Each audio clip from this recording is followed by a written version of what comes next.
Let me introduce myself, I'm Amelia, living in a sprawling house just at the city's edge. I own a pet supplies company and a big retail supermarket focused on pets. Animals? They've been my entire world since I was little. Always found myself caring for some creature or another, which led me to where I am now. It was a cool, crisp evening when James walked into one of my charity events. He was there to write a story, standing awkwardly by the side, holding his notepad like a shield. I walked over, breaking into his space with a smile and a hand stretched out. Hey, I'm Amelia. Haven't seen you around here before. You new? He took my hand, a bit surprised, then flashed a quick, somewhat nervous smile. Yeah, James Mitchell. I'm covering this event for the local paper. You're Amelia Carter, right? The one who runs all this? Guilty as charged. I chuckled, brushing a stray hair from my face. Hope we're giving you something good to write about. Oh, definitely. His eyes scanned the room, filled with volunteers and the happy chaos of an event in full swing. This is impressive, what you've put together. Thanks. We're all about giving back. Plus, I can't stand seeing animals in trouble. You got pets? He shook his head. Travel too much. Wouldn't be fair to the poor thing. We chatted more about the event, and he asked insightful questions that told me he did his homework.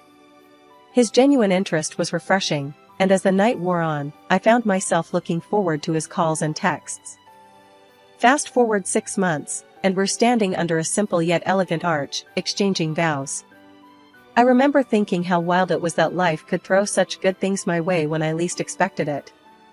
A year into the marriage, and my business was booming.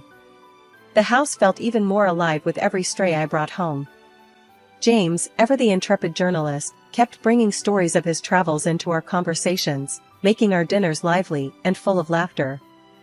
One night, I was closing up shop when a lady rushed in, just as I was about to turn the sign to closed. She was clutching a cardboard box so tightly her knuckles were white. "Excuse me, are you Amelia?" she gasped, out of breath. "Yeah, that's me. What's up?" She thrust the box into my hands. "Found these kittens behind my house. I can't take care of them, but I heard you could help." Peeking into the box, I saw 4 tiny, mewling kittens, their eyes barely open. "I got them, don't worry. They'll be safe here." "Thank you so much." She looked relieved, almost on the verge of tears. "I just didn't know what else to do." After she left, I settled the kittens into a warm blanket in the back, ensuring they were comfortable. That night, as I told James about them, he just shook his head in wonder. "You ever gonna say no?" he joked, pouring us both a glass of wine. "Not when it comes to this. You know that." After the wedding, life started spinning faster than I ever imagined. The business was booming, and James's career as a journalist was on the rise. Every piece he wrote seemed to turn to gold, and his trips became more frequent. Despite the hectic pace, the day we found out I was pregnant was the day everything else seemed to pause, just for a moment. The positive test was like a beacon, cutting through the fog of our daily grind. "James, we're going to be parents," I murmured, my heart hammering in my chest as he swept me into his arms. "Yeah, babe, we are," he whispered back, his eyes bright with something like wonder. The pregnancy wasn't easy. Morning sickness hit me hard, and running the store became a daily challenge. James was supportive, always popping in when he could, bringing me ginger tea and those little crackers that were the only thing I could stomach some days. When Lily was born, it felt like a storm had passed, leaving the world shiny and new. But complications during the delivery cast long shadows. The doctors said I couldn't have more kids, a blunt statement that hung heavy between James and me in the sterile silence of the hospital room. James's disappointment was a quiet thing, but it stretched wide and deep. He tried to hide it, but sometimes I'd catch him staring out the window with a far-off look, or he'd be unusually quiet during dinner. "James, talk to me. Please," I'd plead, reaching for his hand across the table. "I'm fine, Mel, really. Just tired, you know?" But his voice would be flat, and he wouldn't meet my eyes. When Lily turned 1, it was clear she was the light of my life. She had my eyes and James's easy smile. Teaching her to walk, to say her first words, it was a joy unlike any other. But James, he was there but not really. He'd smile and play with her, but his smiles didn't quite reach his eyes. Lately, James had started taking more business trips alone and was often late coming home from work. This shift left me with quieter evenings, which I spent nurturing Lily. She was my little ray of sunshine in the increasingly gray days of my marriage. At just 5, she was already reading children's books and even little notes I left around, which I wrote to spark her curiosity and love for learning. Our bond was my solace. As for James and me, our relationship had cooled considerably. He had taken to sleeping in another room, claiming he needed to get up early for work without disturbing me. My attempts at conversation, trying to bridge the widening gap between us, were met with curt responses or tired dismissals. It was past midnight when I was jolted awake by Lily, her small hands shaking me urgently. Her face was lit with a mix of fear and excitement as she tugged at my arm. "Mommy, come quick. There's a baby outside, I couldn't bring him in, he's too heavy," she blurted out, breathless from either the run up the stairs or the weight of her discovery. I was half in a dream, not fully grasping her words. "A baby? Lily, it's probably just your imagination. Let's get you back to bed." But she was insistent, pulling me with more strength than I thought her little hands could muster. "No, Mommy, he's real. I saw him at the front door." Reluctantly, I followed her down the stairs, my mind racing. At the door, there it was, undeniable and shocking. A baby boy, wrapped snugly but abandoned in a portable cradle right on our doorstep. This was a first for me. I'd taken in countless strays, but a child? Lily was peering into the cradle with a curious gaze. "Look, Mommy, it's a boy. He's my brother." I knelt beside the cradle, my heart sinking. "Lily, sweetheart, this isn't our baby. Someone must have left him here by mistake." But Lily was persistent, her small face serious as she said, "No, Mom, there was a note. It said he's Daddy's son, so he's my brother." Before I could respond, James appeared, his face unreadable in the dim porch light. "What's all this?" he asked, his voice tinged with a forced casualness that didn't sit right with me. Lily was quick to answer, "Daddy, it's your baby. The note said so." James let out a stiff, uneasy chuckle. "You must have dreamt that, kiddo. There was no note." Lily's brow furrowed, frustrated. "There was. But now it's gone." James's eyes met mine, something fleeting in his glance that I couldn't place. He turned to Lily, his tone firm, almost harsh. "It's late, Lily. Go to bed now. We'll sort this out." "But Daddy." "Lily, bed. Now," James interrupted, pointing sternly towards the stairs. Lily, crestfallen and muttering, trudged back upstairs. I turned to James, my voice low and urgent. "We need to call the police, James. This is serious. We can't just keep someone's child." He was quick to dismiss me, his whisper sharp. "Let's not overreact. We could take him in, couldn't we? After all, it's a boy, just what we wanted." His words stunned me, the implication chilling. "James, are you listening to yourself? This is a child, not a stray pup that wandered in. We're talking to the police." His face darkened, and he stepped closer. "No police. We're not involving them. I'm going to bed." Once James retreated to his room, I managed to calm the little one. As he slept, I carefully snipped a few locks of his hair, planning to get a DNA test done. This wasn't a decision I took lightly, but my gut told me it was necessary. The next morning, I acted like everything was normal. I watched as James left for work, his demeanor unreadable. Once he was gone, I called the police. They came and took the baby to ensure he was cared for properly. That evening, when James returned and discovered what I had done, he exploded in anger, making a huge scene. "Why would you call them? We could have handled this ourselves," he yelled, his face red with frustration. His reaction only deepened my suspicions. I kept my calm, though, not letting on how much I already suspected. "It's the right thing to do, James. That child could have a family looking for him," I said, trying to reason with him. His responses were evasive, spinning more questions in my mind. I decided then to reach out to a private detective. Meanwhile, I also realized we might need money for all these expenses: lawyers, detectives, who knew what else. So, I checked our joint bank account. My heart sank when I saw it nearly empty. $30,000, saved for Lily's education, gone. I confronted James over the phone. "Where's the money from our account?" "The $30,000? I asked, my voice firm, trying not to let the anger show. "Oh, that. I had to help my brother out, he was in some serious debt," James stammered, his explanation sounding rehearsed. Right then, I knew he was lying. Not wanting to show my hand just yet, I simply replied, "I see." But internally, I was seething.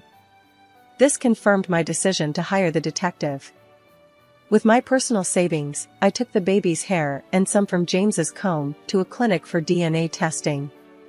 The process was straightforward, but waiting for the results was agonizing.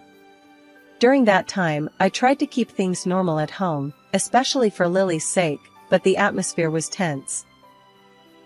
2 weeks later, I received the call from the clinic. The results were as I feared: the child was indeed James's son. I said nothing to James, waiting instead for the detective's report to see the full picture. A week after getting the DNA results, I met with the detective. James had an affair with a woman who then gave birth to his son. They had planned to be a family until she met someone wealthier and decided to abandon the child with James, disrupting her new plans. The detective explained everything in a low, even tone, but each word was a hammer to my heart. "Once she found the other guy, your husband's son became inconvenient. That's why the baby ended up on your doorstep." With the address from the private detective in hand, I drove to the mistress's apartment, a mix of anger and disbelief churning inside me. The whole ride there, I kept thinking about the baby, about James, and about the betrayal that had unfolded so shockingly. When I arrived, I didn't even hesitate at the door. I knocked sharply, my heart pounding in my chest. The door swung open, and there he was, James, looking like he'd seen a ghost. The color drained from his face when he saw me. "What are you doing here, Amelia?" he stammered, his voice barely above a whisper. I pushed past him into the apartment, my eyes quickly finding the woman who had turned my life upside down. She was as I imagined, only now wearing a panicked look as she saw me. "I'm not here to cause a scene," I said, my voice cold and steady. "I just want to know one thing. How could you leave a baby, your baby, alone on the street like that?" The mistress, her back stiffening, responded with a shrug that made my skin crawl. "I didn't want the child. James wanted a son, so I left him with you guys to raise." Her nonchalance about the whole thing infuriated me, but before I could reply, the doorbell rang. She looked visibly shaken, moving quickly to answer it. A man entered, confusion written all over his face. "Who are these people, Julia?" he asked, his tone cautious. Julia, the mistress, forced a nervous laugh. "Oh, they're just some friends. They were just leaving." But I couldn't let this go, not now. I stepped forward, meeting the eyes of the man who clearly expected a different kind of evening. "I'm James's wife, and this is our life she's been meddling with. She left her newborn with us because she thought she could get rid of the baby that easily when she found you," I said, the words bitter as they came out. The man, now pale, turned to Julia. "Is this true?" She opened her mouth, then closed it, no lies coming to her aid this time. The man's face hardened as he looked from her to James and then back to me. "I want no part of this," he said, and without another word, he was gone, his footsteps echoing down the hall. James tried to reach for me, his hands outstretched, pleading. "Amelia, please, I can explain." There's nothing you can say that will fix this. I'm filing for divorce. I cut him off, my voice trembling not just with anger, but with a profound sadness. Julia's eyes were on James now. Don't leave me, not now. We can be a family, with our son, she begged, desperation coloring her every word. The cynicism of her plea, the ease with which she shifted her allegiances, it was all too much. I turned to James, my decision clear. I can't do this anymore. Without waiting for his response, I left the apartment. My next stop was the police station. I filed a formal complaint against James's mistress for abandoning her child, an act that endangered his safety. The officer who took my statement was sympathetic, but his face was etched with the seriousness of the situation. From there, I went directly to the custody service. I argued fervently that the mistress should be stripped of her maternal rights. The caseworker assigned to the case took notes intently as I spoke. We'll need to conduct a thorough investigation. It will take time, she explained. I understand, but please consider the child's safety above all, I urged, the image of the abandoned baby still vivid in my mind. Feeling like I had started a necessary process, I then turned my attention to the impending legal battle with James. I contacted a lawyer, one recommended by my best friend who had gone through her own divorce. The lawyer, Mr. Green, was a stout man with a no-nonsense demeanor that immediately made me feel I was in capable hands. We'll need a strong strategy, especially if you're seeking financial compensation and custody, Mr. Green said during our first meeting. I want to ensure my daughter's future is secure, and I want back every penny James took from our joint account, I declared, my voice steady despite the turmoil inside. Mr. Green nodded, jotting down notes. The total amount withdrawn was $30,000, I answered. He used our savings, money that was meant for our daughter's education, for the needs of his mistress. That's a substantial sum. We'll also pursue alimony, given his lack of interest in co-parenting, and compensation for adultery, Mr. Green added, already flipping through his calendar for court dates. The legal proceedings that followed were lengthy and grueling. In court, James and his mistress were defensive, their behavior erratic. The judge frequently reprimanded them for their conduct, which ranged from interruptive outbursts to outright disrespect. On one particularly tense day in court, after James had tried to explain away his actions with feeble excuses, I had my turn to speak. Your Honor, he not only betrayed our family but also mismanaged our finances, jeopardizing our daughter's future, I stated clearly, meeting the judge's gaze. I seek full restitution and appropriate alimony to provide for her upbringing. When the final gavel came down, it was a relief. The judge awarded me the full $139,000, citing the clear financial misconduct and James's lack of participation in parenting. He also granted me custody of Lily, with James required to pay alimony. The money, when it finally came through, was immediately set aside for Lily's education. It wasn't just a victory in court, it was a promise to my daughter that I would always fight for her, no matter what. One crisp morning, I sat down with Lily at our kitchen table, her small fingers clumsily spreading jam on her toast. She looked up at me with those big, curious eyes, her brow furrowed in thought. "Mommy, why don't we see Daddy anymore?" she asked, her voice soft and uncertain. I paused, considering how to explain the complexities of adult problems to a child whose world shouldn't have to include such worries. "Well, honey, sometimes people need a little time apart to understand how to be the best they can be," I started, trying to keep my tone light but honest. "It doesn't mean Daddy doesn't love you." Lily nodded, taking this in. "Do you still love Daddy?" The question stung a little, not out of pain for James, but for the innocence Lily still held. "I'll always care about him, because he's your dad. But sometimes love changes, and that's okay." A year after everything came crashing down, life finally seemed to find a rhythm again. Lily and I had settled into our new reality. The store was thriving, and the community around us had rallied in ways I'd never imagined, supporting both our business and our spirits.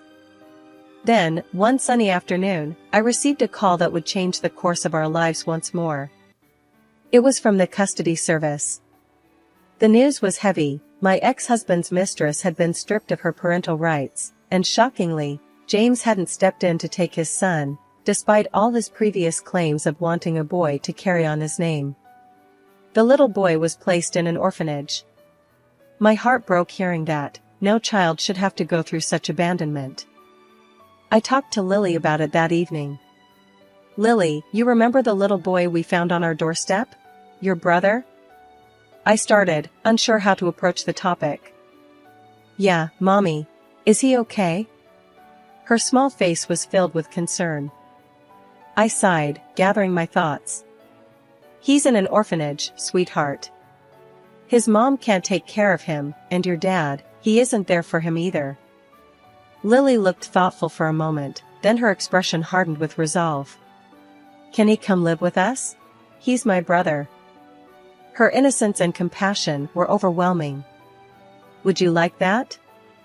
I asked, although her mind seemed made up. "Yes, I want to help him. He's family, right?" Her certainty made up my mind. The next day, I contacted the custody service to inquire about the process of adopting him. The paperwork was daunting, the road filled with legal intricacies, but the thought of that little boy alone in the world propelled me forward. The months that followed were a whirlwind. I visited the orphanage regularly, each time my heart aching at the sight of so many children without families. James's son, Ben, was a quiet, watchful child. Each visit, he grew more accustomed to me. One afternoon, as I was leaving, he tugged at my hand, his small voice calling after me, "Mommy, will you come back?" His words struck a chord deep within me. "Always, Ben. I'll always come back for you." It took 6 months of visits, meetings, and countless signatures before I got the call. The adoption was approved. I was overjoyed and terrified all at once. I rushed to the orphanage to tell Ben the news. When I arrived, he was playing in the yard, his little figure dwarfed by the big toys around him. As I approached, he spotted me and ran over, his small arms lifted in anticipation. I scooped him up, spinning him around. "Guess what, Ben? You're coming home with us. You're going to be my son and Lily's brother for real," I told him, my voice thick with emotion. Bringing Ben home felt like mending a piece of my heart I hadn't realized was still broken. Lily embraced her role as big sister with a fierce tenderness that only a child could muster. Watching them together, playing, arguing, and just being siblings, filled the house with a chaotic but joyous energy. Ben started school this year, and watching him head off with his backpack almost as big as he is, it fills me with pride.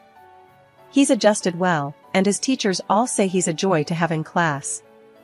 Lily, ever the protective big sister, always checks on him during their school breaks, making sure no one picks on him. Running the pet store keeps me busy. It's more than just a job, it's a passion. I've expanded our services, hosting community events, and even starting a small adoption center in the back. Watching families come in and leave with a new pet, knowing they're going to a good home, it's incredibly rewarding. As for James, I haven't seen him since the divorce was finalized. I heard through the grapevine he's moved out of state after losing his job and breaking things off with his mistress.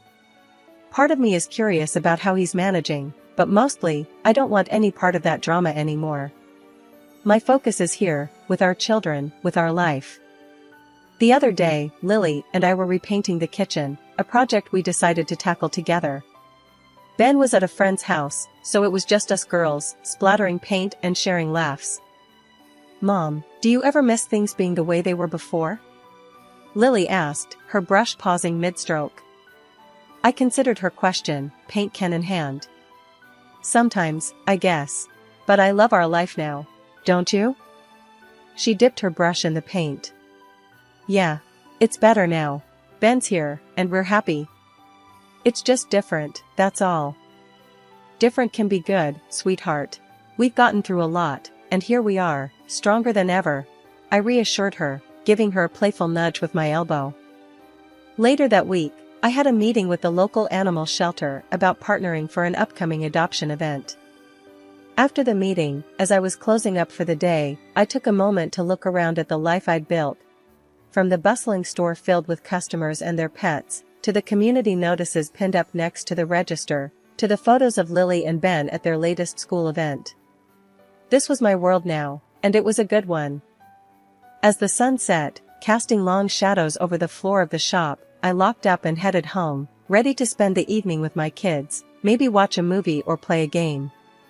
Life had thrown us some curveballs, but here we were, catching every one and throwing them right back.